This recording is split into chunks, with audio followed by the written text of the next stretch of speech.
welcome back to Woolf Weekly. You know, we're talking about getting real, and a lot of you guys had psychology class in college, maybe you had it in high school, and you learned about a guy named Abraham Maslow. And Maslow came up with Maslow's hierarchy of needs, that little triangle where he showed the things that we needed as we moved up through life. And, I love that. It was an opportunity for me to really understand that people do need basic things before they can move on to the next. And so when we start talking about getting real in education, we also need to consider the reality of where some of our students are. And I'll tell you, the people in our district and our community and parents, if you have an opportunity to be able to invest your life in a student to where you help them move up, because the very baseline of Maslow's hierarchy was physiological needs. To be able to have that, to be able to have air, to have water, to have food, to be able to have those basic things of life. We have so many students who don't have those things. So it's an opportunity for us to really have an opportunity to deal with that. Is a school, I know that isn't our charge, but we're working hard to take care of that. But we count on you for our help. We count on our churches, we count on the social groups, and you guys are all jumping in there and helping us with that. And then as we move up that pyramid, past the physiological needs to safety and security, and we're working hard on that as a school. So before we can really get real with our curriculum, we've got to be able to get real with safety and security. We talked about that grant last week about being able to increase our safety and security even more, but it even goes beyond that, where students really understand they've got a family that's there to care for them, and really social stability. And then we move up that pyramid, and this is where, to me, the rubber hits the road, is love and belonging. We are hardwired for connections as human beings, that we want to be connected, and to be able to have friendship, family, intimacy, just a sense of connection. That is huge for kids. And if we can hit those, we can start working them on up the pyramid to self-esteem, the way they have that confidence and achievement and really respect of others. That's huge.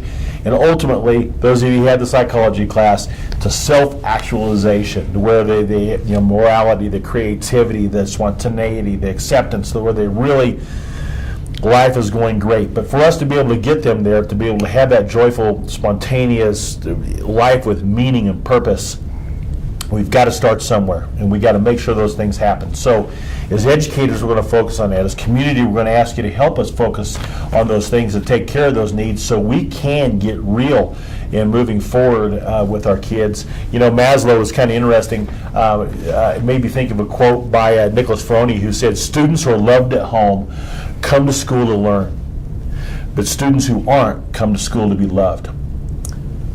We've got to love kids, not just our own, all of them. So we're counting on our community joining in with us to be able to do that. I want to introduce you a strong part of our school community, one of our freshmen, Brady Hankin. Brady, thank you for coming on, man. Brady, and look at me, I'm touching the hand of a state champion wrestler this year as a freshman. Congratulations. Thank you.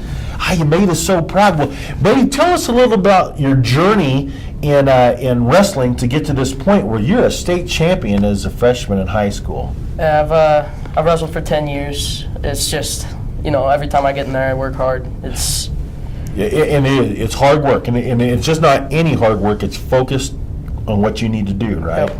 So have you had a good coach along the way, coach or two or three?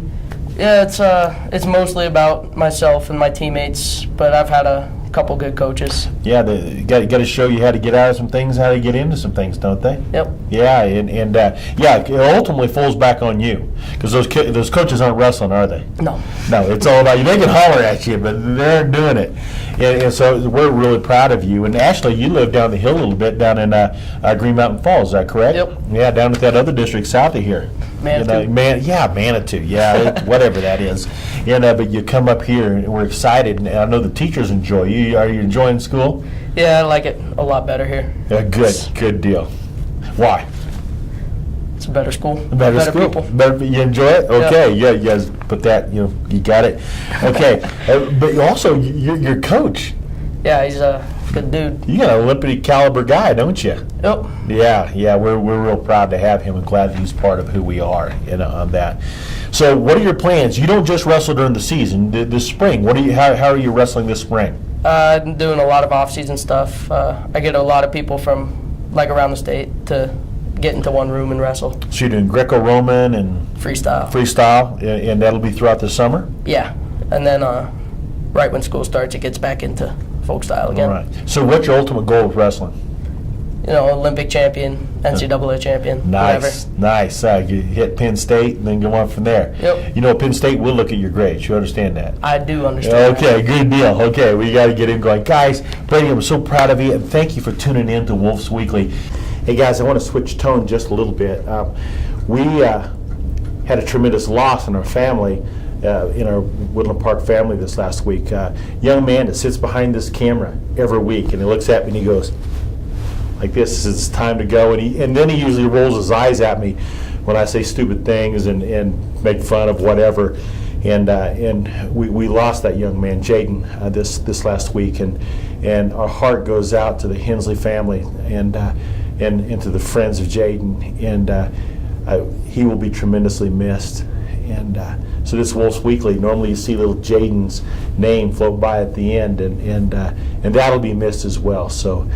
So we'll be praying for that family. Our hearts, our prayers are with them. And guys, thanks for tuning in to Wolf's Weekly, and we'll catch you next week.